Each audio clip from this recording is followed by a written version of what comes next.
Je lis du livre de Genèse chapitre 2, le verset 10 à 14 qui suit. Un fleuve sortait d'Éden pour arroser le jardin, et de là il se divisait en 4 bras. Le nom du premier est Pishon. C'est celui qui entoure tout le pays de Havila, où se trouve aussi le Bdellium et la pierre d'onyx. Le nom du second fleuve est Gihon. C'est celui qui entoure tout le pays de Cush.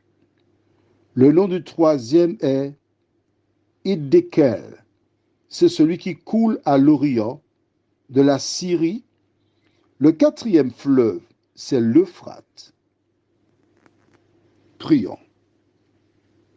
Notre Seigneur et notre Dieu, nous avons vu que tu déclaras que tu enverrais le déluge hier. À travers ces références bibliques, nous découvrons qu'il y avait des fleuves qui arrosaient la nature. Merci pour la parole, Seigneur. Merci de nous éclairer, de nous vivifier, de nous fortifier. Merci de nous faire du bien, comme toi seul peux le faire, au nom de Jésus pour ta gloire éternelle. Amen. Pourquoi avons-nous lu ces références bibliques? C'est pour te donner l'information. La pluie n'existait pas du temps de Noé. Eh oui, il ne pleuvait pas. Il ne connaissait pas la pluie telle que nous la connaissons aujourd'hui. Car dans le plan de Dieu, la terre était arrosée par les 4 fleuves. Mais quand Dieu vint vers Noé pour lui donner ses révélations, ses instructions, Noé entendit, et il pourrait légalement, légitimement, dire, mais qui me joue un tour? C'est pas possible, c'est pas Dieu.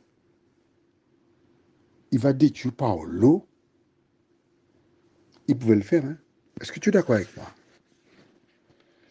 Parce que déluge, la pluie, il ne connaissait pas cela. C'est nouveau pour lui. Et il pourrait douter, à ce titre, répondre à l'invitation du diable, parce que le diable, c'est ça qu'il fait, mettre le doute dans la tête des gens.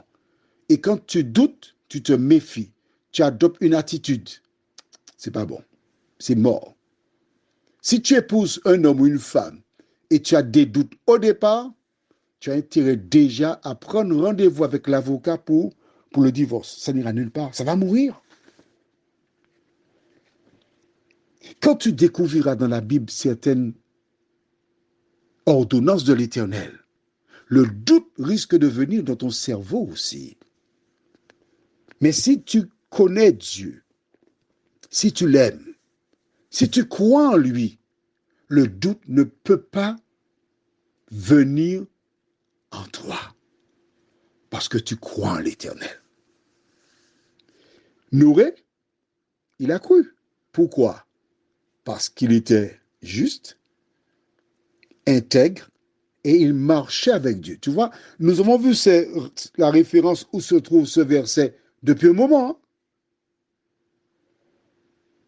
On l'a vu depuis le 2 juillet et nous sommes aujourd'hui le 6 juillet et c'est toujours la même chose que je te dis. Il marchait avec Dieu. Bon, tu verras la date depuis le 4 juin, mais c'est juillet. Faut pas te... Je vais rectifier le tir, d'accord? Il marche avec Dieu. Et c'est pour ça que Dieu lui a donné cette mission-là. Prions. Notre Seigneur et notre Dieu, nous te remercions d'être avec nous une fois de plus, de nous guider. Nous réentendons des choses nouvelles qu'il n'avait jamais entendues par le passé. Mais il ne se posa pas de questions parce que c'est Dieu qui parlait. Nous avons reçu une éducation. Nous avons des pratiques.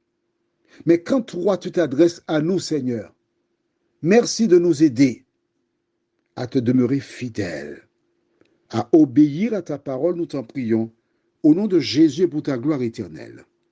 Amen. Que ta journée soit belle avec Jésus-Christ.